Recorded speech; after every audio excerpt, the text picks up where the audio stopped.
Muy bien, pues ahora sí vamos a las preguntas. Vamos, si quieren, primero por acá.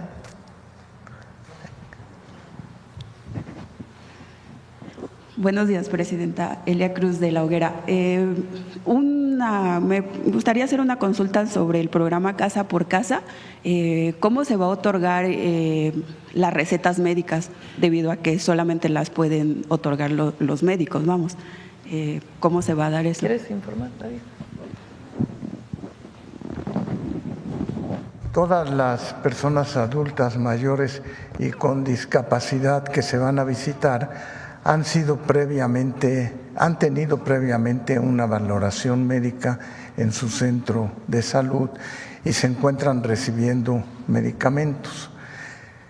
Durante la visita que hagan las enfermeras y los médicos en su domicilio, si están estables, las enfermeras tendrán la capacidad de resurtir las mismas medicinas que están recibiendo. En caso de que ellas detecten cualquier alteración, tendrán que hacer una consulta con su médico en el centro de salud donde se encuentra para reportarles si es que hay que modificar en algo su receta. Y si detectan todavía algo mucho más significativo, no van a recetar, sino que serán referidas a la consulta en su centro de salud. Lo que es importante es que hay una coordinación estrecha entre las enfermeras, el médico tratante, y todo queda registrado de tal manera que la historia clínica de esa persona sigue activa y se les otorga el servicio con mucha seguridad en lo que tiene que ver. También la dispensación de los medicamentos se hará a través de farmacias del bienestar, de tal manera que puedan recibir sus medicamentos en su casa o poderlos recoger en el sitio donde se requiera. Muchas gracias, doctor. En una siguiente pregunta, Presidenta, el caso que veíamos ayer sobre la gobernadora de Baja California, Marina del Pilar, que Estados Unidos le notificó que le retiró la visa a ella y a su esposo. El gobierno de Estados Unidos le informó a su gobierno que le iban a retirar la visa, dado que es una gobernante en funciones. No tenemos ninguna notificación del gobierno de los Estados Unidos. Ayer lo supimos por el comunicado que emitió la propia gobernadora y vamos a esperar a recibir la información. No nos vamos a adelantar. ¿No tiene ningún conocimiento sobre si tiene una investigación? Las causas no. Hasta ahora se va a solicitar la información para saber cuáles son las causas de por qué se retira estas visas. Entonces no nos adelantemos, vamos a esperar la información y no fuimos notificados. ¿Existirían otros casos además de la gobernadora de Baja California? No hemos sido notificados de ningún caso y es importante pues que haya la coordinación y la colaboración que siempre ha habido. Entonces vamos a esperar la información antes de emitir cualquier comunicación. Vamos a esperar la información de por qué fueron retiradas estas visas. Y todos los artículos estos que han salido de que ya estábamos informados, nada, no estábamos informados y el gobierno de los Estados Unidos pues tiene que informar al gobierno de México. Entonces vamos a esperar. ¿Cómo se lee esta acción, Presidenta? Pues vamos a esperar porque no sabemos cuál es la causa. Ok, Presidenta, gracias. En otro tema sobre… también esto que dio a conocer ayer el secretario de Agricultura, Julio Verdeguer, sobre el gusano barrenador, el cierre que decretó Estados Unidos de forma unilateral. ¿Qué acciones tomará su gobierno para que no ocurra cada mes, como ya lo anticiparon? No estamos de acuerdo con esta medida.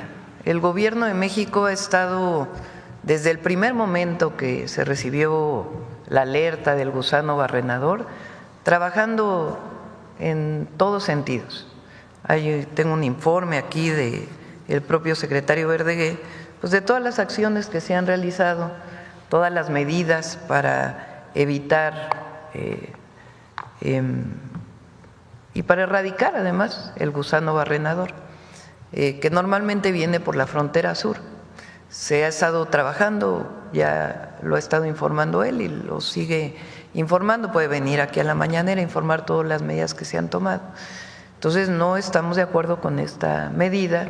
Habló el secretario Verdegué con la secretaria de Agricultura de Estados Unidos, se planteó que van a ser 15 días para poder pues seguir trabajando y esperamos que muy pronto se levante esta medida que consideramos injusta. Entonces vamos a esperar estos 15 días y vamos a seguir informando. Y como lo he dicho en otras ocasiones, México no es piñata de nadie. Lo que hay es colaboración, hay coordinación, pero ni hay subordinación, ni tampoco podemos estar a lo que se diga cada día, dependiendo de, en particular, la Secretaría de Agricultura del Gobierno de los Estados Unidos. Entonces, acaba de estar el secretario de Agricultura con ella. Entonces, a México se le respeta. Presidente, ¿tienen un estimado de cuánto serían las pérdidas económicas por el cierre de estos 15 días? Esperamos que no tenga pérdidas importantes, dado que van a ser 15 días, entonces se puede reanudar la exportación y ya vamos a ir informando paso por paso, sin adelantarnos. Bien, Presidenta, muchas gracias. También quería preguntarle si en el Gabinete de Seguridad ya le dieron un poco más de información sobre el asesinato de esta candidata de Morena en Veracruz, que ocurrieron los hechos ayer y si tienen el móvil, si ya están haciendo la investigación o qué más información podría darnos. Estamos en coordinación, particularmente el secretario de Seguridad y todo el apoyo que se requiera en este periodo electoral por parte de Veracruz y también de Durango, además de la vigilancia permanente por la elección del 1 de junio y el trabajo que se hace en coordinación con el Instituto Nacional Electoral. Entonces está en coordinación con la gobernadora del estado de Veracruz y haciéndose las investigaciones. ¿Aún no saben el móvil? No sabemos el móvil, pero el día de hoy les pedí que entraran en comunicación con la gobernadora y en caso de que sea necesario con la Fiscalía del Estado de Veracruz para poder apoyar en todo lo que se requiera. Ayer, Presidenta, usted hizo un recorrido por el trolebús de Chalco a Santa Marta. Ya anunciaba que el próximo domingo ya finalmente va a ser la inauguración, pero también comentaba que 6 estaciones aún no iban a estar en funcionamiento. ¿Cómo va a operar entonces el trolebús? ¿Va a ser todo el circuito? Son 15 estaciones, de las cuales 9 están operando, faltan 6.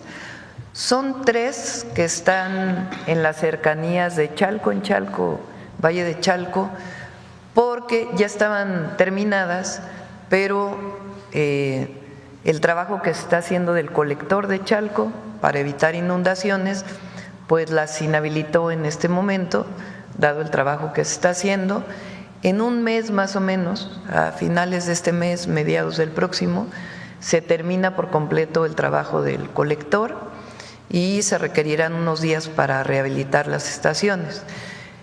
Por otro lado, las otras 3 estaciones que ya están cerca de Iztapalapa, ahí, mientras se hizo el trolebús elevado, encontraron ahí un colector que estaba en mal estado. Entonces, se tuvo que arreglar todo ese colector y por eso tuvieron este retraso estas 3 estaciones. De todas maneras, se decide inaugurar el trolebús. Es una obra muy importante, es una obra de transporte público metropolitano para el oriente de la zona metropolitana del Valle de México, de Chalco a Santa Marta, a Catitla, y de Santa Marta hasta Constitución de 1917 por Ermita Iztapalapa, que esa obra prácticamente toda la hicimos cuando fui jefa de gobierno de la Ciudad de México. Se quedó hasta la Universidad Autónoma de la Ciudad de México, ahí en Iztapalapa, y después Secretaría de Infraestructura, Comunicaciones y Transportes hizo la liga por debajo del puente de La Concordia para llegar a Santa Marta Catitla y de ahí hasta Chalco. Entonces se inaugura porque es muy importante que que si ya está listo se inaugure y al mismo tiempo se van a ir terminando las otras estaciones. ¿Ya tienen un tiempo estimado en cuánto van a estar habilitadas estas 6 estaciones? Sí, se los proporcionamos a través de Infraestructura, Comunicaciones y Transportes. Ayer todavía no sabían exactamente la fecha, pero se van a estar trabajando. Y lo importante es que ya entre en operación el próximo domingo, el 18 de mayo. ¿Y cuándo prevén también quitar como este carril de confinamiento que hay sobre? También se está trabajando en todo el Bajo Puente, sí, para que ya funcione completa la carretera de llegada a la Ciudad de México. Y finalmente, Presidenta, en el tema del colegio militarizado, que donde lamentablemente falleció un niño cuando fueron a un campamento, ya detuvieron y vincularon a proceso al director y a uno de los directivos.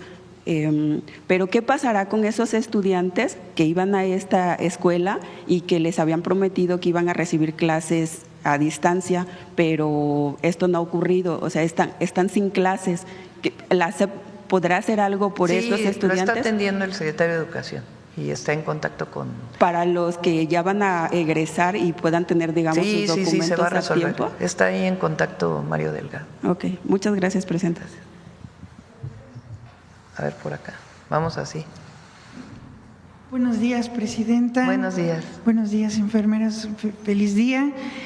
José Manuel Fuentes, de Capital 21, corazón de la capital. Temas de salud, preguntarle su opinión sobre esta meta que se alcanzó por la campaña nacional de vacunación que terminó el 3 de mayo. Se alcanzó el 120% de la meta, rebasó lo que se tenía pues como estimado. Preguntarle su opinión. La vacunación. Gracias. Y en primer lugar agradecerles la colaboración de todos ustedes porque efectivamente se superó la meta de lo que esperábamos que ocurriera en esa semana. Se alcanzó el 120% de la meta y se vacunaron 2.300.000 niños. Eso es un avance muy significativo y es parte de la estrategia de vacunación que no nomás se circunscribe a la Semana Nacional de Vacunación.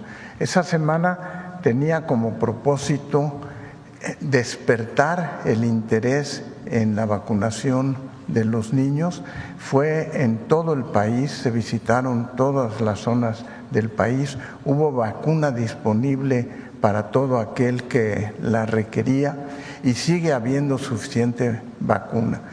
De tal manera que esperamos poder alcanzar la meta del 90% de los niños protegidos, pero no nos vamos a quedar ahí, queremos llegar a 95% de los niños vacunados, porque esa es la mejor medida preventiva precisamente para enfermedades como las que están surgiendo a nivel mundial, como es el sarampión y la tosferina. Muchas gracias, secretario. Gracias. También preguntarle, Presidenta, cómo se va a hacer para seguir atendiendo la hipertensión arterial. Ahorita nos mostraban el dato de que es el mayor padecimiento que se encontró. Pues mejor que lo informe el doctor. Sí. Y bueno, también preguntarle de una vez el tema de los medicamentos de esta compra consolidada. ¿Cuántos se están considerando para atender la hipertensión? Sí. Pero en lo que tiene que ver a la hipertensión arterial, ya en una ocasión previa había yo mencionado que 40% de la población general desconoce que tiene hipertensión arterial y es hasta que tienen alguna molestia que acuden al médico. De tal manera que entonces nuestro esfuerzo tiene que ser con la prevención. Ojalá todas las personas se tomaran la presión arterial cuando menos una vez al año para detectarlo en fase temprana. Cuando eso no ocurre, tenemos la alta frecuencia de mortalidad por infartos del miocardio y por otras complicaciones como son el daño renal. El consejo que seguimos insistiendo es que todas las personas se tomen la presión arterial cuando menos una vez al año para tratar de detectarlas en fase temprana. Y la otra cosa que insistimos en la prevención tiene que ver con una alimentación sana. Todo lo que hemos hablado de los alimentos chatarrizados, procesados, que son aquellos que favorecen el desarrollo de la presión arterial elevada. Entonces, una buena alimentación, hacer ejercicio y tomarse la presión una vez al año son las medidas más importantes para lograr abatir la presencia de hipertensión arterial y diagnosticarlo en fase temprana. Muchas gracias, secretario.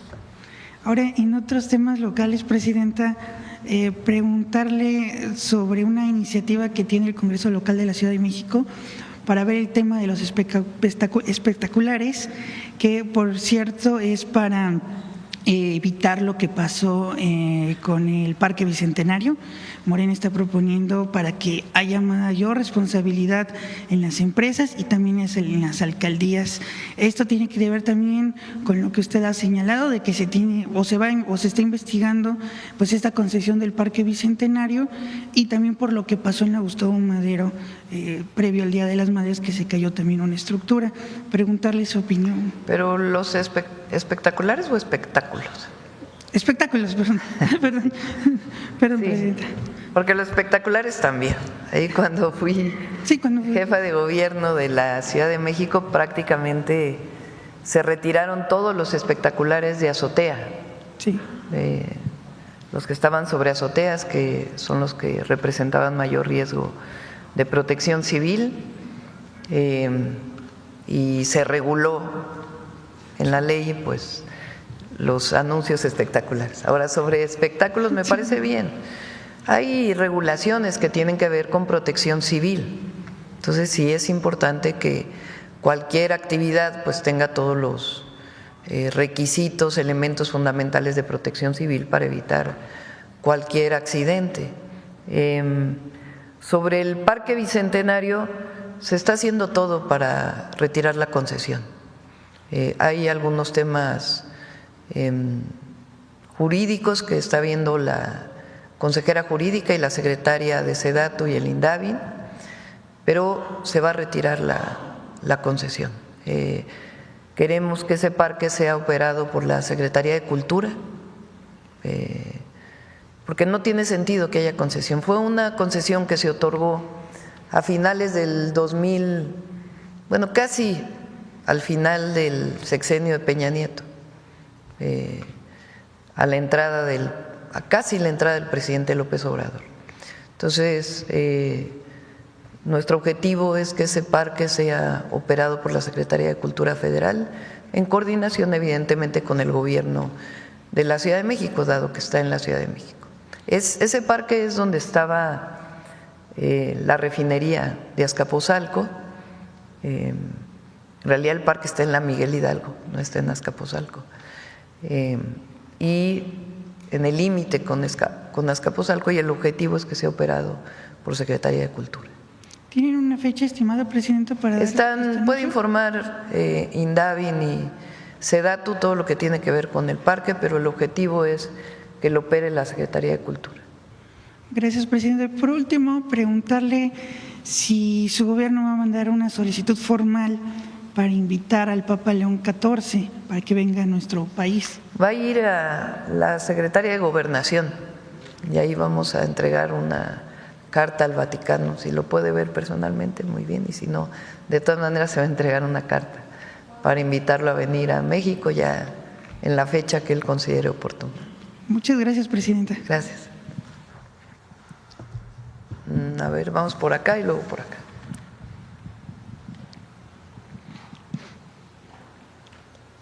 Buenos días, Presidenta. Soy Juan Felipe Prado, transmitiendo desde la frontera Baja California. Bueno, allá en el noroeste sigue siendo noticia el exitoso tianguis turístico, y le comento por qué. A raíz de que se llevó a cabo en Rosarito el tianguis turístico, inversionistas que no habían volteado a ver a Baja California se quedaron impactados con la belleza geográfica, sus playas, e incluso se pronostica, y más bien se está platicando ya de que es muy probable que haya inversiones del sector turístico en Rosarito, Ensenada, Tijuana.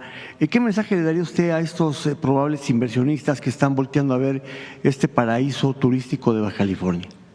Primero, decir que la gobernadora Marina del Pilar está haciendo un muy buen trabajo al frente de Baja California, que entre otras acciones que ella ha desarrollado está este recién tianguis turístico, que además por primera vez fue un tianguis binacional entre Baja California y California, particularmente San Diego y Tijuana. Y fue muy exitoso de un lado y del otro lado de la frontera. Y además pues ha sido el tianguis turístico más visitado, un muy buen trabajo también que hace Josefina, la secretaria de Turismo, y fue muy importante el trabajo que se hizo, porque además no solo se quedó intramuros, sino que permitió que la ciudadanía pues conociera muchísimas partes del país, porque no solamente fue la promoción de Baja California, sino los tianguis turísticos, pues es la promoción de todos los estados de la República. Entonces fue muy buen evento. Los inversionistas están muy emocionados, le decía usted, eso es buen resultado del trabajo que pues hay que reconocerlo, digo, al final del día se coordinaron perfectamente bien la gobernadora Marina del Pilar, el alcalde Ismael Bulqueño y por supuesto la alcaldesa Rocío Adame de Rosarito. Me llama la atención porque yo he acudido a algunos tianguis en Acapulco y esta vez como que se tomaron de la mano una acción tripartita y esto deja de manifiesto ya que pues se comenta que… Bueno, también hay que felicitar a ella le toca cada 2 años. Así es. A un año le toca Acapulco, otro año fuera, un año Acapulco, otro año fuera. Así es. Y también Evelyn ha hecho un gran trabajo al frente del tianguis en Acapulco. Por cierto, estuvimos en Acapulco el viernes. Se ve muchísima vida, la verdad me dio muchísimo gusto, además de la estadística que tenemos de Semana Santa, que fue pues prácticamente el 90% de ocupación hotelera, prácticamente yo diría que no queda ningún hotel ni condominio que no tenga, si no se ha rehabilitado por completo, trabajo para su rehabilitación. Se anunciaron 2 inversiones muy importantes, una, la recuperación de lo que era el Sisi en Acapulco, este balneario que muy visitado, y el otro del Hotel Elcano, que no había sido todavía iniciada su recuperación, ya lo adquirió un grupo turístico y ya va a iniciar su rehabilitación.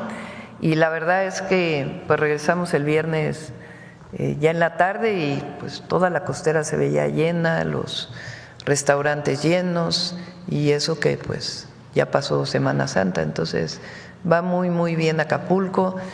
Este año le vamos a invertir como 3,000 millones de pesos en agua, desasolve de ríos, el trabajo que está haciendo Fonatur, que ahora se está encargando de la rehabilitación y mantenimiento de la costera, entonces los caminos, entonces muy buen trabajo que se está haciendo en Acapulco, además pues del trabajo que hizo Bienestar con los 2 huracanes.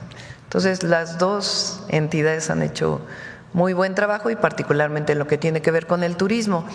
Vamos a presentar muy pronto la parte turística del Plan México, porque presentamos 18 puntos que tienen que ver con manufactura principalmente, con el sector secundario que se le llama de la economía, que es la producción manufacturera, y ahora también vamos a presentar pues inversiones muy importantes en turismo en todo el país, extranjeras, nacionales, y además pues lo que se requiere del ordenamiento territorial de las playas que hemos estado platicando, parte del Plan México. Muy bien. En otro tema, si usted me lo permite, Presidenta Claudia Sheinbaum, ¿ha platicado usted últimamente con el presidente Donald Trump referente al tema de las deportaciones? Le comento porque pues ha disminuido en verdad considerablemente las deportaciones por lo que respecta ahí en Tijuana, inclusive los albergues hoy en día pues están semivacíos. ¿Ha tenido usted alguna plática con el presidente para llegar a algún acuerdo, no sé, para disminuir esta? No tenemos información. Recientemente salió una información que estamos por estudiar sobre la industria automotriz, que en el primer trimestre tuvo exportaciones muy importantes y vamos a esperar la información del segundo trimestre.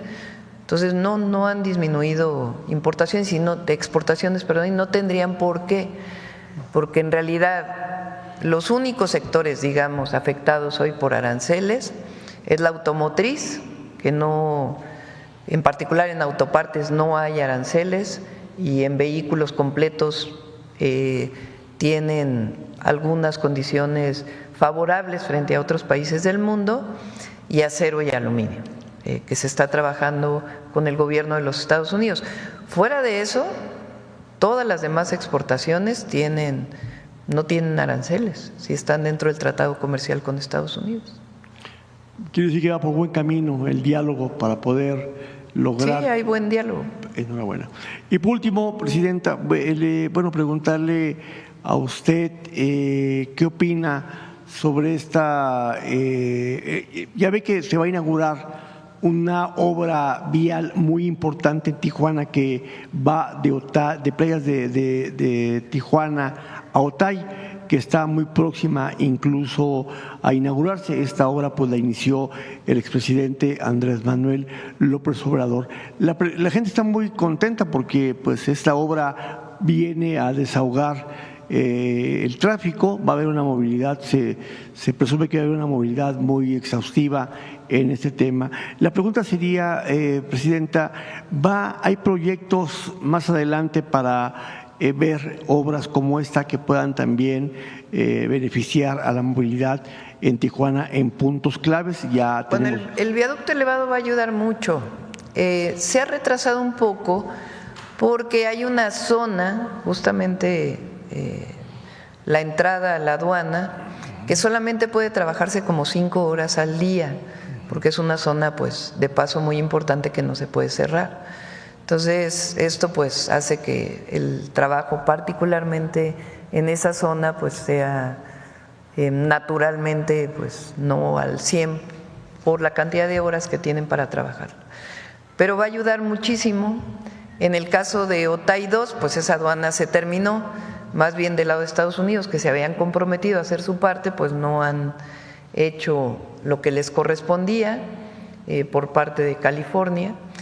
Entonces Otay 2 se está trabajando para que pueda ayudar a aligerar Otay 1, ya se está trabajando en ello, y el viaducto elevado pues va a ser buenísimo. Lo que estamos trabajando con Baja California, uno de los proyectos más importantes es la desaladora, para poder llevar agua por mucho más tiempo y no depender tanto también del Colorado.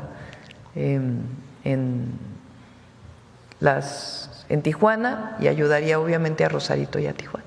Muy bien, por último, y le agradezco su atención, si nos pudiera platicar un poquito del tema del proyecto, creo que ya en desarrollo, de la desaladora que próximamente se va a construir en Playas de Rosarito. Es todo, muchas gracias. Muchas gracias.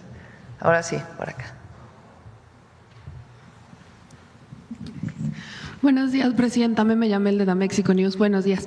Primero preguntarle sobre pues esta última declaración más reciente que hace el presidente de Estados Unidos relacionado con el tema de los medicamentos. Por decreto anuncia que va a haber una política de nación más favorecida que va a obligar básicamente a Estados Unidos a pagar por medicamentos al mismo precio que el país que los adquiera más barato. Esto han analizado si de alguna manera va a afectar a otros países, como por ejemplo el caso de México. Pensemos, por ejemplo, en alza de los precios internacionales para los medicamentos. ¿Hay algún impacto que se haya previsto sobre esto? No, yo creo que al revés. va a ayudar. De todas maneras, apenas se anunció el día de ayer, entonces lo está analizando Secretaría de Salud, Secretaría de Economía, exactamente qué significa este anuncio que hace el presidente Trump, y vamos a informar. Mañana, el Día de Salud, vamos a informar acciones que vamos a tomar para aumentar la producción de medicamentos en México. El presidente López Obrador hizo una acción muy importante para que se compraran medicamentos en el extranjero, que no era permitido, para ayudar también pues, a disminuir los precios en México, en la compra de medicamentos que hace el gobierno mexicano para todas sus instituciones de salud. Ahora lo que estamos buscando a través de las compras que hace el gobierno es que más empresas vengan a instalarse en México, empresas extranjeras y nacionales, para que se produzca en México el medicamento y eso pues permita mayor soberanía y también pues mayor competitividad en los precios. Entonces, mañana vamos a anunciar parte de esto, también agilización de trámites en COFEPRIS y otras acciones muy importantes que son parte también del Plan México y de pues la mejora en el abastecimiento de medicamentos en todas las instituciones de salud pública. Entonces, no así a principio en la información que hay al revés puede favorecer a México. En otro tema, Presidenta, recientemente se ha reportado que Griselda López, exesposa de El Chapo Guzmán y madre de Ovidio Guzmán, habría ingresado a Estados Unidos por un puente internacional junto a más de 15 familiares. Esto, según reportan los medios de comunicación y el periodista Luis Chaparro, podría ser parte de las negociaciones de Ovidio Guzmán con el gobierno de Estados Unidos. Por parte del gobierno de México, ¿se sabe algo sobre esta situación? Si sí pasaron, incluso si hay investigaciones pendientes contra Griselda López, que se entiende forma parte importante del cártel Sinaloa para sus operaciones en México. Pregunté hoy en la mañana porque vi la nota, no hay más información que la que ha salido en las notas. Es importante decir porque vale la pena y lo platicamos en su momento el día que estuvo el fiscal aquí. Esta persona fue extraditada por México en el periodo del presidente López Obrador. Y el gobierno de Estados Unidos también debe informar a la Fiscalía, porque la Fiscalía tiene sus carpetas de investigación en México y por haber sido extraditado deben estar enviando información de manera permanente. Entonces, entiendo que lo va a hacer el fiscal y ya cuando tenga manera de informarles, pues les estará informando. Entonces, y se está solicitando a través de la Fiscalía, de acuerdo con lo que platicamos ese día, la información. Entonces, hasta este momento Estados Unidos no ha entregado esta información, digamos, de manera voluntaria como parte de la comunicación que debería de tener. No, debe entregarla a la Fiscalía, porque es el Departamento de Justicia de los Estados Unidos y tiene que tener información coordinada con la Fiscalía General de la República. Y por último, Presidenta, en el portal hemos trabajado desde hace un par de años en una investigación relacionada con adopciones ilegales que sobre todo se están dando en la península de Yucatán. En la última planteamos aquí un tema relacionado con una mujer a la que le habían separado de sus hijos y en este caso otra vez en Yucatán es un caso relacionado con un señor llamado Francisco Notni, al cual separan de su hija y hasta incluso lo han sentenciado. El tema aquí son dos. En primero, ya compartí Atención Ciudadana el caso particular de Francisco Notni, pero preguntarle, Presidenta, ¿cuándo se prevé quizás mandar reformas a las fiscalías? Entendiendo que en este caso en particular, pues son las fiscalías, la Fiscalía del Estado, la que en colusión con las autoridades, con los policías, pues terminan dando sentencias sin dar ni siquiera oportunidad a una legítima defensa. Entiendo que pues, seguimos en el proceso de la elección judicial, pero ese segundo paso ¿se ha trabajado, se ha previsto? Vamos a pedirle a Ernestina Godoy que nos ayude en este caso. Ella, en su momento con el DIF de la Ciudad de México, hizo una reforma muy importante para el caso de adopciones. La embajadora hoy en Argentina, que era diputada entonces, Lilia Rosbach, fue quien encabezó esta modificación y le planteamos a Ernestina que nos ayude a revisar el caso y también pues a ver si es necesaria o si es factible una reforma federal. Muchas gracias, presidenta. Buen día. Gracias. A ver, por acá.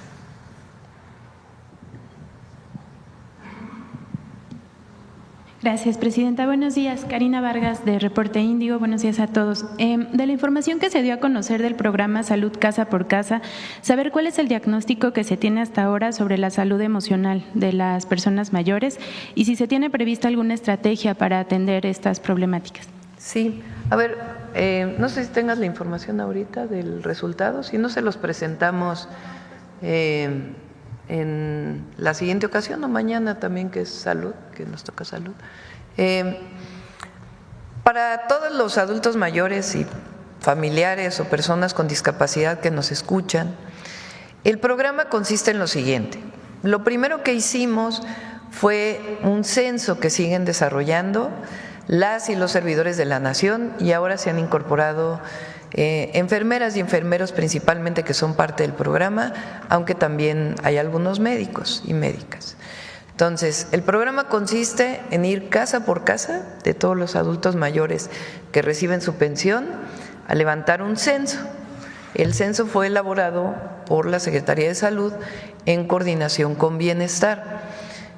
Se empezó a realizar el censo pues prácticamente en noviembre más o menos, en octubre, desde que entramos al gobierno. El avance que tenemos en el censo, a ver si lo ponen, es de 13 millones, 13 y un poco más de personas, de 13.723.903 personas, que es voluntario obviamente, están en condiciones de recibir a los servidores de la Nación y al personal de salud. Ya llevamos el 62.3%, 8.5 millones de encuestas levantadas. Vamos así porque en cada casa se detienen por lo menos media hora, pero a veces una hora o un poco más, porque se hacen preguntas, se platica con las personas y ahí ya hay una estadística de pues las enfermedades, los padecimientos y también lo que tiene que ver con salud mental. A partir del 2 de mayo inició ya la visita formal de todo el personal de salud de casa por casa a las viviendas. Se va a terminar el censo y además va a iniciar una nueva visita porque ya tienen equipo, tienen estetoscopio para medir la presión, el azúcar en la sangre. Ahí llevan una tableta las enfermeras o el personal de salud y ahí empiezan a levantar el expediente clínico con mayor información. En caso de que un adulto o adulta mayor o persona con discapacidad se vea que está en condiciones de alguna crisis, algún problema mayor, se le puede incluso acompañar al centro de salud para que sea atendido por un médico.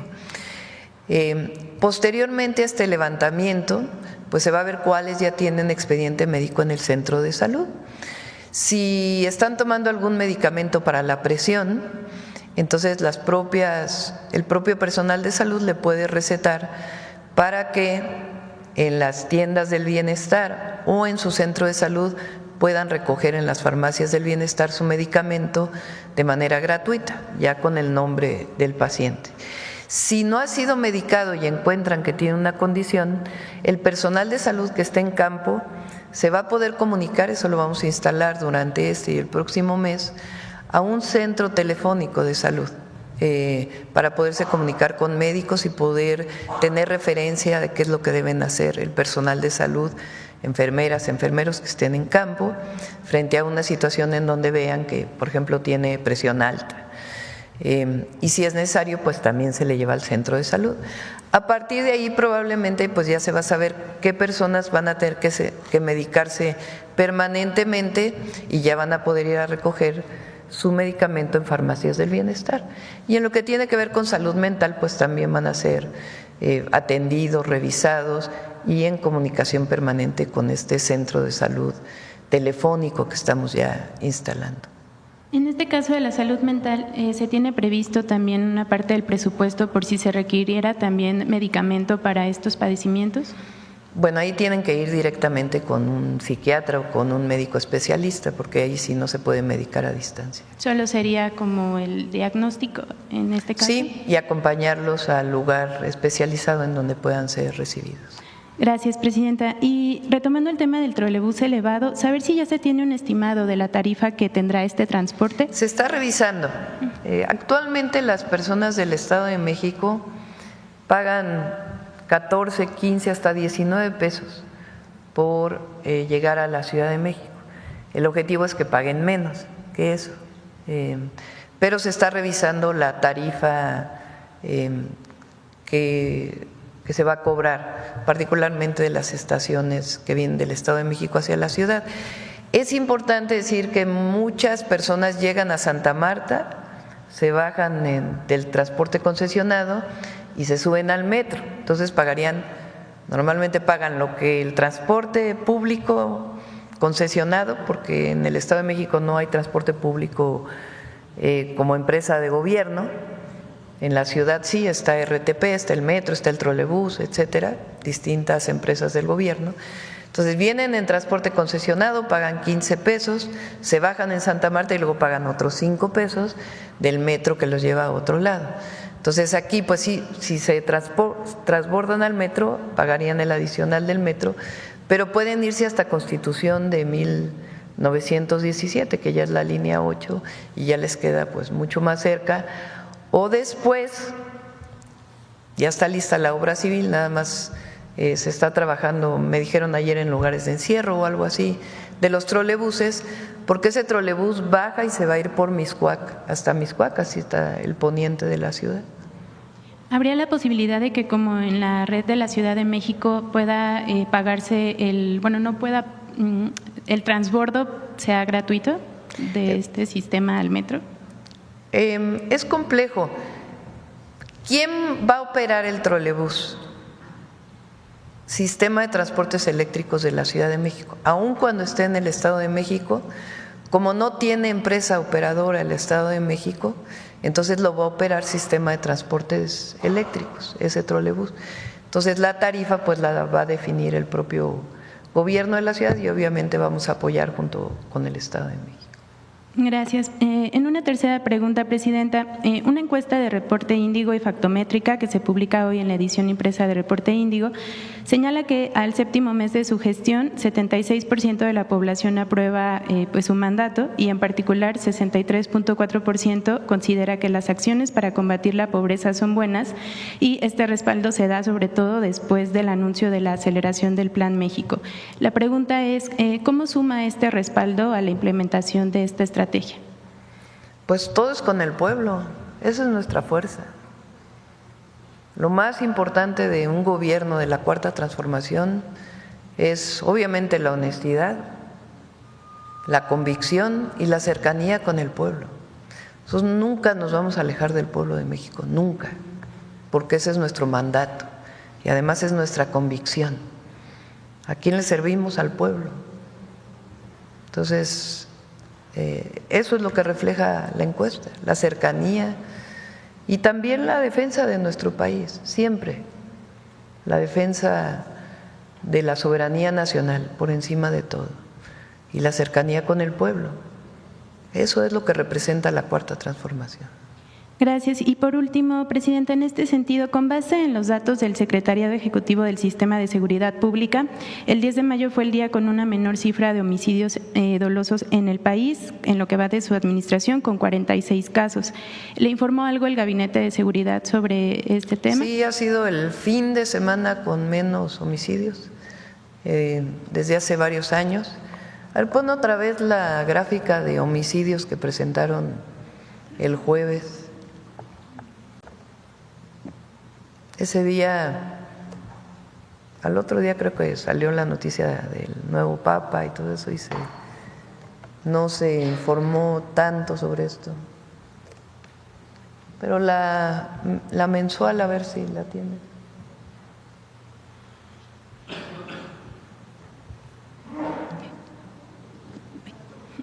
Fíjense el dato. Entre septiembre de 2024 y abril del 2025 una disminución del 25% en homicidios dolosos.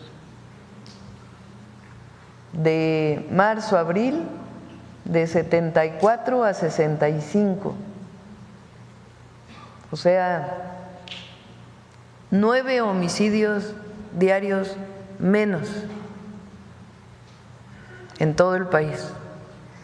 Y los datos hasta mayo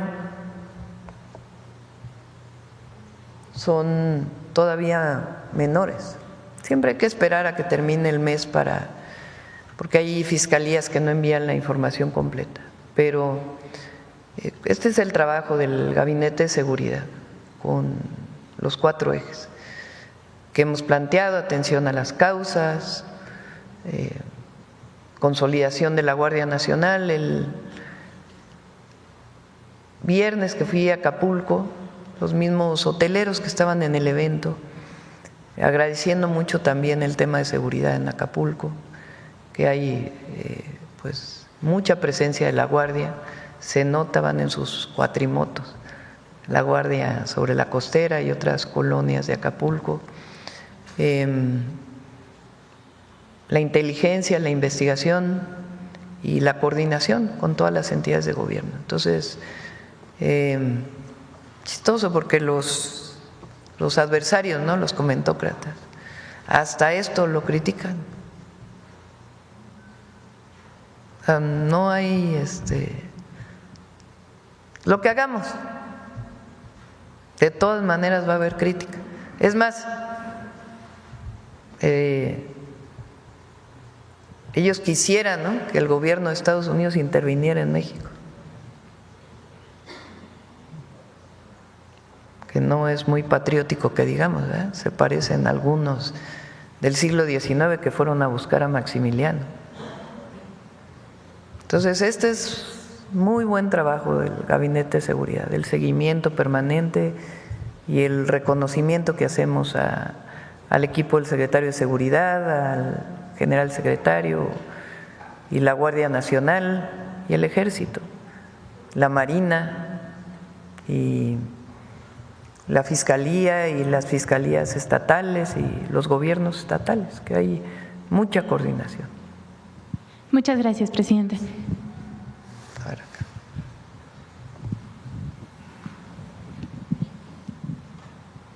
Gracias, presidenta. Juan Bautista de Voces del Periodista, que dirige Morizolum en la revista y la maestra Celeste en radio. Me llama mucho la atención que la imagen de ayer, que es histórica, es potente, es trascendente, no tenga la relevancia que significa. El hecho de que usted haya ido ayer, un día después del festejo del Día de las Madres, que sigue trabajando de manera incansable, al oriente de la ciudad, y se reúna con la jefa de gobierno y con la gobernadora del Estado de México, inaugurando en una acción preliminar este nuevo transporte que va a beneficiar entre 7.5 millones de personas y 10, porque se le olvida la memoria tan flaca y tan delgada del neoliberalismo, que allá en Chalco se les hizo un programa de solidaridad, pero se le olvidó poner las calles, la tubería, el drenaje con las inundaciones y mucho menos el transporte.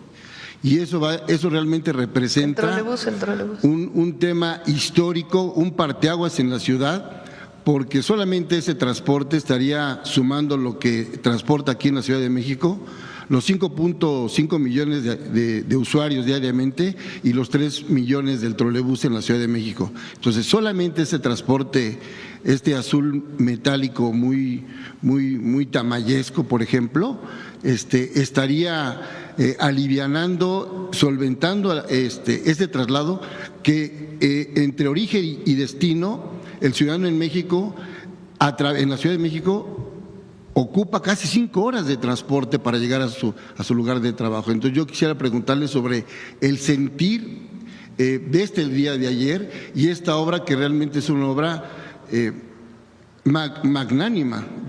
Esa es mi opinión, presidenta.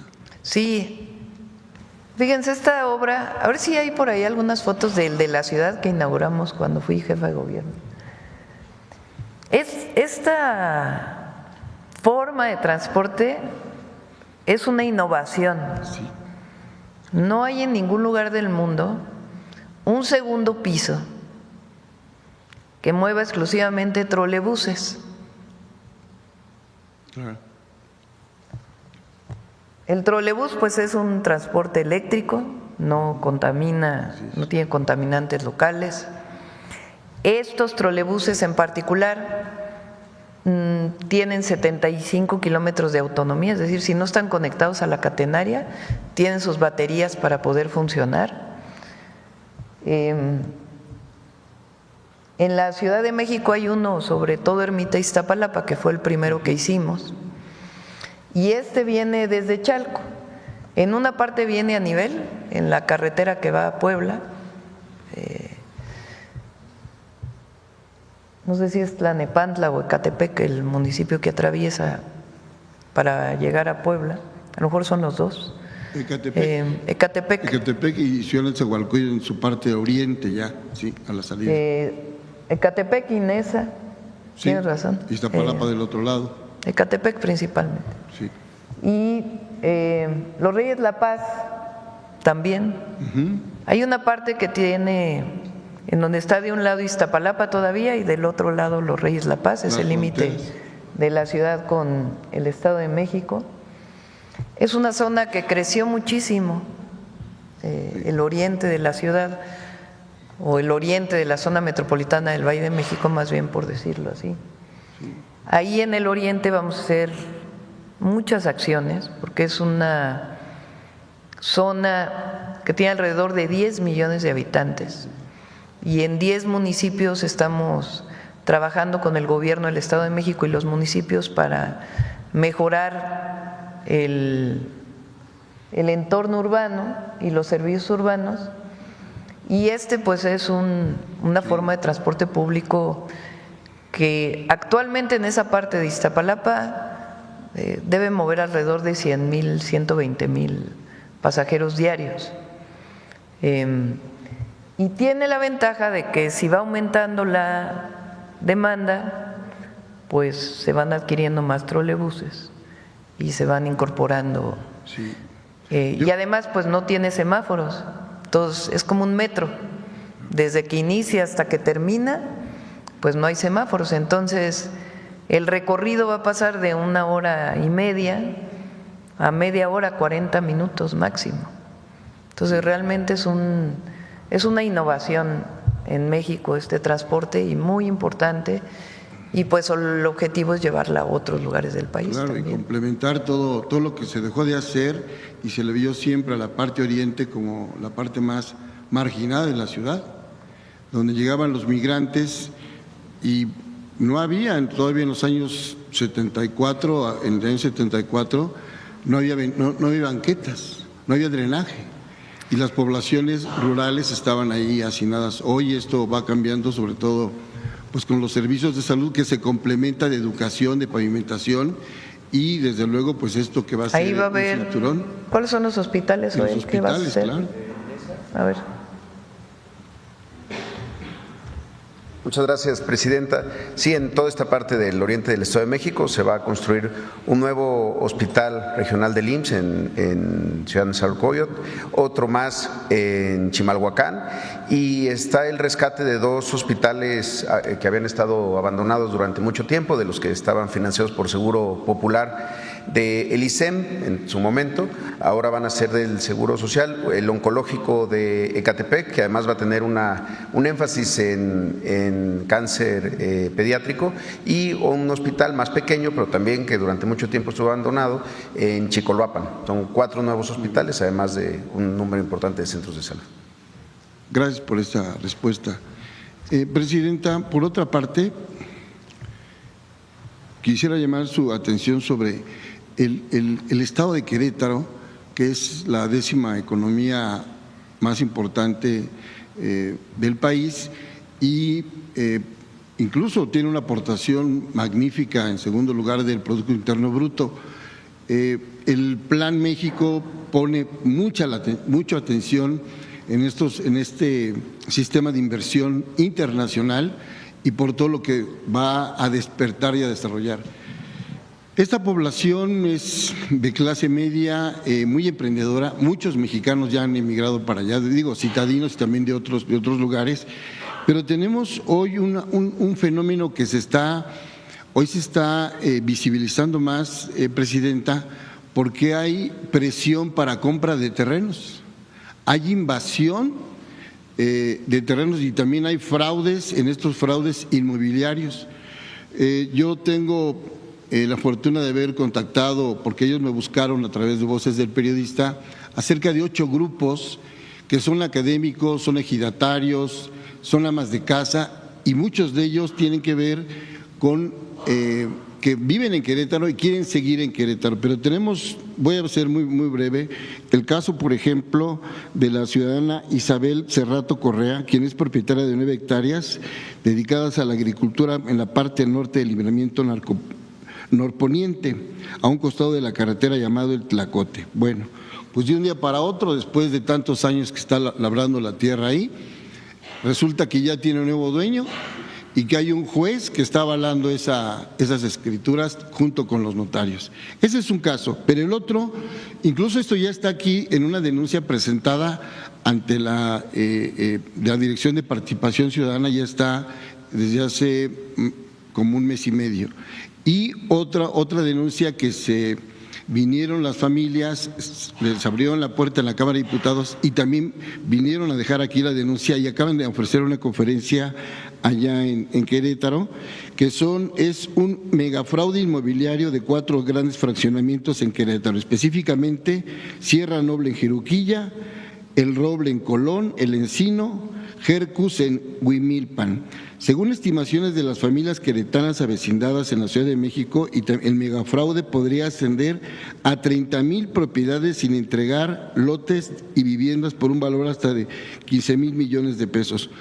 Tenemos toda la documentación, aquí traigo una parte nada más, pero tenemos ya las denuncias que se han presentado aquí y están pidiendo, sí, diálogo con el gobernador, que sabemos que es muy eficiente para los negocios y para atender cosas de alto impacto, también ambientales,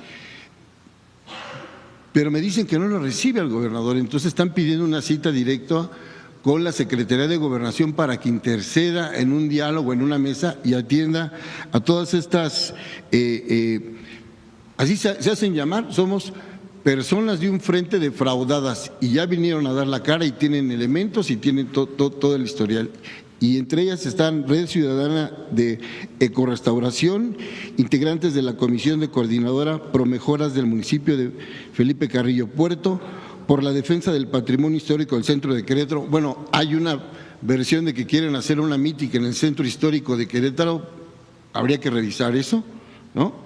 Y también participan maestros, ingenieros ambientales, especialistas en gestión y proyectos culturales. No son gente de la oposición que digamos que esté buscando un beneficio propio, sino son gente que quiere participar, que se quiere sumar al desarrollo, pero quiere tener un espacio de diálogo, presidente. Lo revisamos, si nos das la información. Y por último, yo tuve la oportunidad de estar el fin de semana en la Casa Cultural Marilloy y Octavio Paz, que dirige la maestra Leticia Luna, directora de la Casa de Cultura, una casa maravillosa, incluso ahí se tiene la biblioteca del gran poeta Octavio Paz, se tiene la medalla con el diploma, algo que apenas tiene año y medio ahí, y están solicitando, digo porque estuve como reportero escuchando las ponencias, y están solicitando que si tiene a bien analizar el Fondo de Cultura y la Dirección de Bellas Artes, la reedición de las obras de Antonieta Rivas Mercado, ¿no? Como luchadora, como promotora cultural, como poeta, como escritora. Entonces, es la solicitud, presidente. Sí, lo revisamos. Hasta ahí. Gracias. Adelante. Gracias, presidenta. Acá y acá. Ahorita termino. Gracias, presidenta. Buenos días. Claudia Guerrero, del periódico Reforma. Quería preguntarle su opinión sobre esta decisión de un fondo de inversión noruego de vender todas las inversiones de renta fija que tenía en Pemex por considerar que es un riesgo inaceptable que la compañía esté involucrada en actos de corrupción.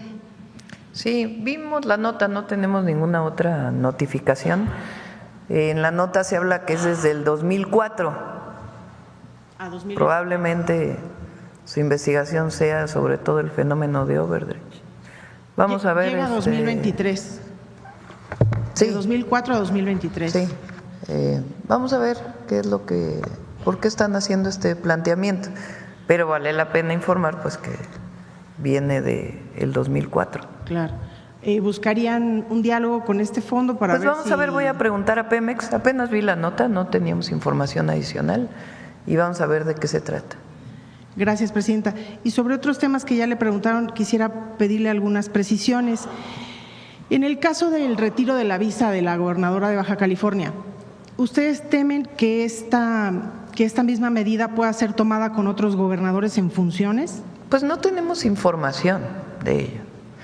En cualquier caso, ¿qué es lo que es importante? Porque hay antecedentes. Que el gobierno de los Estados Unidos informe. Eso es lo que se está solicitando. Que informe si es que, en particular, sobre este caso, y si tiene algunos otros casos. Y por qué, en todo caso, está retirando, o por qué retiró estas visas, y si tiene otros, pues por cuál es la razón. Entonces, eso es lo primero, la información. Entonces, tiene que haber información, y después de la información, pues ya veremos qué es lo que están planteando. Porque hay otros casos en donde han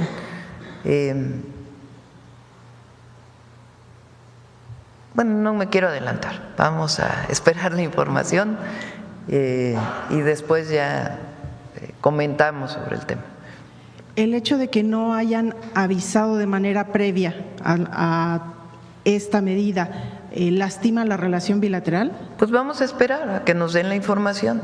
Pero no lo hicieron, o sea, es un hecho que no les lo hicieron, antes. Vamos a esperar a ver qué información dan y cuál es la razón de por qué retiraron las visas. Si hay una comunicación tan fluida, ¿no afecta esto la relación? El hecho de que haya. Vamos a esperar a ver qué información nos dan.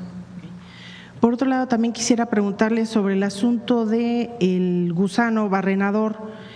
Si habría alguna estrategia oculta de parte del gobierno de Estados Unidos para tomar esta decisión de volver a cerrar la frontera. Es decir, que no sea meramente sanitaria la decisión, sino que haya algo más. Bueno, yo en algún momento dije, y no quiero ni personalizar ni nada, que no hay que olvidar que Estados Unidos tiene elecciones el próximo año para gobernadores, algunas gobernaturas. Lo que no puede es usarse a México en sus campañas. Bastantes problemas tienen allá para que en todo caso hagan los planteamientos de por qué se postula a alguien a un puesto de elección, pero que no sea un tema político, ¿verdad? Porque no hay razón para cerrar la frontera, porque se ha estado informando de manera permanente, incluso hubo un primer cierre, se informó, se llegó a un acuerdo, y ahora pues ¿cuál es la razón por la que se cierra la frontera? Entonces el secretario Verdeguer está en contacto permanente con la secretaria de Agricultura del gobierno de los Estados Unidos y lo que se acordó es que fuera por 15 días. Entonces en esos 15 días pues se va a estar dando toda la información. Evidentemente pues cualquier país evita ser contaminado por una plaga, ¿verdad? Pero no hay razón para el cierre de fronteras en este caso porque hay un control sanitario permanente del gobierno de México que ha estado tomando el secretario Verdeguer con todas las instituciones de SADER. ¿O será necesario también reforzar los operativos en frontera sur justamente para evitar la entrada de ganado ilegal? Es que se ha hecho mucho. Se los vamos a informar para que venga el secretario de Agricultura y que pueda informar todo lo que se ha estado haciendo para el tema del gusano barrenador. Incluso lo informó aquí la última vez que estuvo, que se está reforzando las instituciones de SADER, porque antes había instituciones en donde se terciarizaba este trabajo y en algunos casos pues no estaba funcionando. Entonces se está tomando el control sobre ello. Hay otros temas, por ejemplo, donde hay asociaciones ganaderas que realizan actividades que debería desarrollar la institución. Hay casos en donde funciona muy bien, pero hay casos donde no. Entonces, todo eso lo está revisando el secretario Verdeguer, todo lo que tiene que ver con ganadería. Y sobre el caso de la elección en Veracruz… Y Senacica, obviamente. Sobre el caso de la elección en Veracruz, Presidenta, ya se había dado el asesinato de un candidato y usted comentó que el Gabinete Federal se iba a poner en comunicación con la gobernadora para incrementar la coordinación y un poco determinar si era necesario aumentar la seguridad. Ahora se da este nuevo asesinato. ¿Qué falló? Ya se ha aumentado la seguridad y se está revisando en particular en este caso cuáles son las causas y realizar la investigación y se va a informar. Desde su punto de vista, ¿hay condiciones para que se lleven a cabo los comicios en Veracruz? Toda la elección, y está ahí el Instituto Nacional Electoral, en particular el Instituto Electoral de Veracruz y todas las instituciones públicas que haga falta. ¿Hay posibilidades de aumentar la presencia de la Guardia Nacional? Sí, también. Hoy le pedí al general secretario que se pusiera en contacto con la gobernadora para saber en qué lugares ella considera que tiene que haber más apoyo de la Guardia Nacional y poder otorgarlo. Presidenta, gracias. También quisiera preguntarle sobre un oficio que se dio a conocer la semana pasada, en donde el director de la IFA expresa su preocupación a ciertos mandos militares por protagonismos o desorden que existe en la operación de la terminal aérea. Saber si usted conocía de este problema que está viviendo el aeropuerto.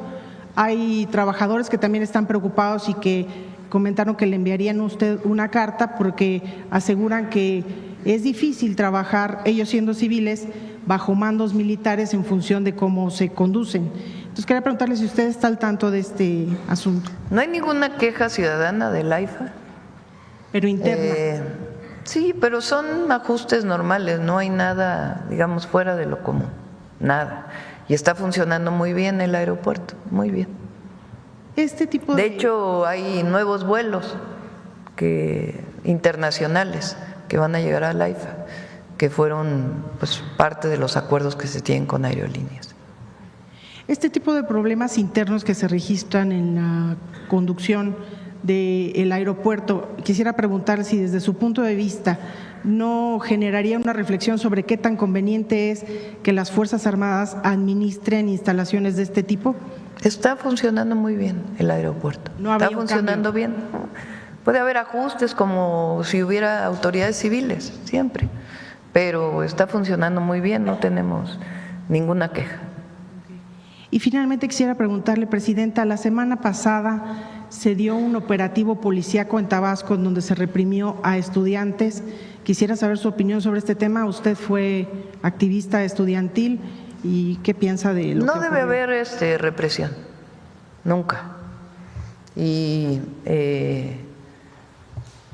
entiendo que ya hay diálogo que el gobernador May está tomando cartas en el asunto, no es necesario. A veces ocurre que es decisión de un mando policial, no de el gobernador. Entonces Javier pues es un compañero muy bueno, muy buen gobernador, y sé que él está ya en diálogo con los estudiantes y tomando medidas para que esto no se repita. Y Presidenta, por último, comentaba usted hace un momentito que mañana van a anunciar una serie de medidas para incrementar la producción de medicamentos en territorio nacional. También nos ha comentado en varias ocasiones que en el sexenio de Calderón se eliminó una disposición en ley que obligaría a las plantas, a las farmacéuticas, a tener una planta en México para poder comercializar. ¿Van a regresar esto a la ley? ¿Será una disposición reglamentaria? Es distinto, si quieren ya mañana lo informará el doctor Kersenovich, pero en efecto se quitó el requisito de planta, eso disminuyó la producción de medicamentos en aquella época. Lo importante primero es que haya más producción de medicamentos en México, pero que no sea monopolizada, porque luego pasa eso, de que si pone requisito de planta y solo hay una empresa, pues entonces solamente esa empresa puede vender medicamentos y puede subir el precio de los medicamentos y entonces eso afecta pues a las finanzas públicas. Entonces, lo que nosotros queremos es que haya competencia, que haya mayor inversión de farmacéuticas internacionales en nuestro país, el fortalecimiento de Birmex incluso para la producción de medicamentos como era hace mucho tiempo. Entonces, todo eso es parte de lo que se está revisando y no es exactamente requisito de planta, sino otros mecanismos que van a ayudar a que haya mayor inversión en medicamentos y mayor competencia, que va a ayudar a disminuir costos y al mismo tiempo pues a generar más empleos y mayor producción en el país. Pero sí es un hecho que buscarán que Birmex produzca. Sí, sí. Ahora sí, aunque ya son 9:11. Ahora sí no se nos va a ir el humanismo mexicano. Gracias, Presidenta. Buenos días a todos los funcionarios que están aquí. Misael Habana de los Santos de Altanto, Guerrero. Como periodista acapulqueño, yo quisiera constatar e informar a la gente que nos escucha que el trabajo de Fonatur, por ejemplo, es muy bueno. Es muy bueno. Y voy a describir rápidamente, por ejemplo, el trabajo de jardinería que están haciendo sobre lo que es el camellón de la costera. Está muy bien, está verde, está muy bien. En la recolección de basura, que siempre había sido un problema, y sobre todo en los momentos de que había muchos visitantes, era un problema terrible. Y hay que recordar que la administración municipal que entró se encontró con un problema grave de recolección de basura, ¿no? Entonces, la recolección que está haciendo también Fonatur es muy buena. Pero bueno, acabo también de leer, ahí viene mi pregunta, acabo de leer una entrevista en el periódico El Sur de Acapulco que dio el director de Fonatur en Tijuana, en el contexto del tianguis turístico, y donde dice que van a pasar 4 sexenios para que Acapulco vuelva a ser el Acapulco de los 60 y 70. A muchos acapulqueños nos preocupa eso. Nos preocupa porque nosotros no queremos ser el Acapulco de los 60 o los 70, que tantos problemas también tuvo, ¿no? Aunque no era tan difundido la droga, la pornografía, la pedofilia y todo eso, ¿no? Y además, pues, si él dice esto, me preocupa porque está pensando en que el modelo de desarrollo turístico que está planteando es imitar al que pasó, que es un modelo completamente derrotado y que no benefició pues a las grandes mayorías. Acapulco ahorita es tan pobre como cualquier municipio de la montaña si tomamos proporcionalmente la población. ¿Qué piensa usted, que además estuvo por allá y fue recibida muy bien por toda la gente allá en Acapulco? No sé quién habrá dado la entrevista. El director de Fonatur en Tijuana al periódico El Sur. Es que es directora, o sea, Lindia Quiroz es la directora de Fonatur. A lo mejor es un compañero que está encargado ahí de Acapulco, pero bueno, no leí la entrevista, entonces difícilmente puedo opinar sobre la entrevista, ¿no? A ver, ¿qué es importante que estamos haciendo en Acapulco? Acapulco se desarrolló como otras zonas turísticas de nuestro país, con un turismo de alta gama en ciertas zonas. Y la población que trabaja para el turismo, en particular en Acapulco, se fue a la montaña de Acapulco, Colonia Renacimiento y muchas otras que pues viven en condiciones de mucho contraste frente al turista que puede pagar 10,000, 20,000 pesos por un cuarto y el salario mínimo que hoy es pues el doble de lo que en términos reales de lo que era en 2018. Entonces, igual tenemos, por ejemplo, Los Cabos. Los Cabos es un contraste, yo creo que incluso mayor, de ese turismo de alta gama y quien trabaja en los hoteles que muchas veces no tienen ni vivienda. O Cancún y la Riviera Maya, que también quienes trabajan ahí pues viven en condiciones muy distintas.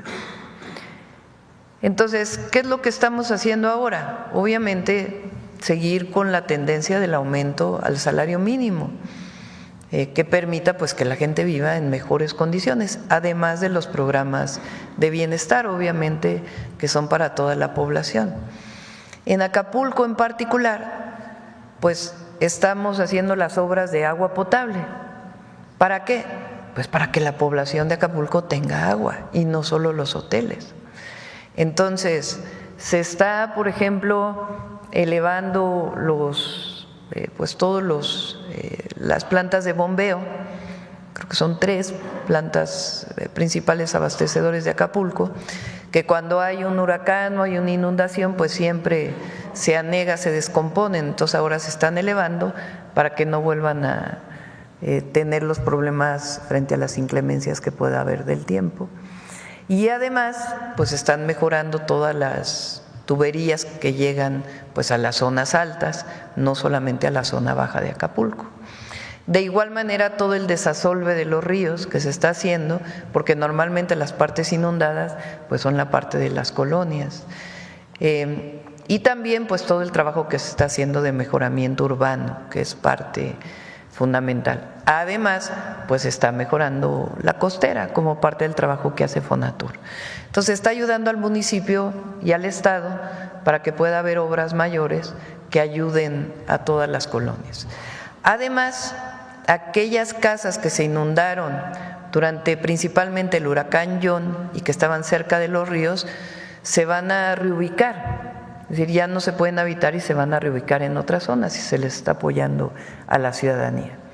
Por ejemplo, en Los Cabos, pues está ahí, fue donde iniciamos el programa de vivienda para el bienestar, para que no sea en estas colonias que no tienen servicios, de casas pues sumamente precarias, donde viva quien trabaja en los hoteles, sino que vivan también en casas dignas de 60 metros cuadrados, que estén construidas para evitar pues altas temperaturas dentro de los hogares.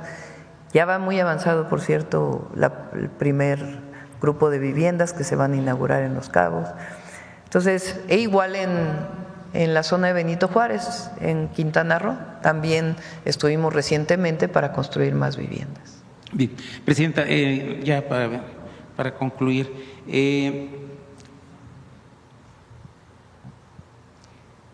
el 21 de noviembre de 2019, el presidente de la República, Andrés Manuel López Obrador, recibió aquí en Palacio Nacional a distinguidos luchadores sociales de Guerrero, de Acapulco específicamente, y a la presidenta municipal de ese tiempo. Entonces ellos le solicitaron que se construyera el hospital de 3er nivel, que ya próximamente van a entregar ustedes en agosto, creo. Sí, ¿verdad? En agosto más o menos, bueno, lo que dijeron en Acapulco, ¿no? Entonces, y entre otras cosas también propusieron un modelo de desarrollo turístico alterno para los pueblos de la Costa Chica, al menos 9 municipios.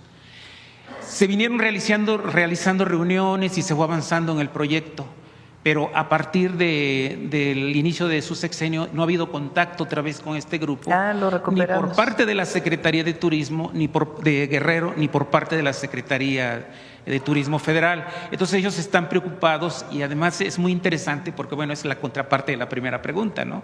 Estaba yo reclamando que hay olvido de los acapulqueños para beneficiar a los grandes empresarios del turismo, y esta gente está proponiendo un modelo alternativo de desarrollo ecológico, ambiental y todo esto. Traigo el documento aquí en digital, se los podría pasar. Sí, por favor. Sebastián Ramírez, que es el subsecretario de Turismo, él, además de estar apoyando principalmente a Acapulco, tiene entre una de sus tareas el turismo comunitario y ha estado trabajando con varias organizaciones ejidales, comunales y de personas de organizaciones sociales que han tenido como uno de los temas más importantes. Entonces le digo a Sebastián que se ponga en contacto con ellos y los recibimos con gusto. Y ya por último, usted en Acapulco no tiene el 76% de aceptación, en Guerrero tiene el 90%, estoy seguro. Y lo vi con su presencia el viernes en el Fuerte San Diego, donde pues fue apapachada y también hubo grupos como el de Vicente Guerrero que pedían que se cancelara el proyecto de que tiene por ahí la Marina para el desarrollo industrial de algo, ¿no? Recibieron buenas noticias, están muy a gusto. Pero vi otra cosa, en las redes sociales también vi un fenómeno de la clase política guerrerense que se retrataba mucho con usted, diputados, senadores, o así lo presumieron pues en las redes sociales. Y también no sé si se dio cuenta usted de una batalla de porras para buscar popularidad entre los grupos distintos. Es normal. Sí, es parte de la vida política de cualquier lugar. Bien, gracias pues. Gracias.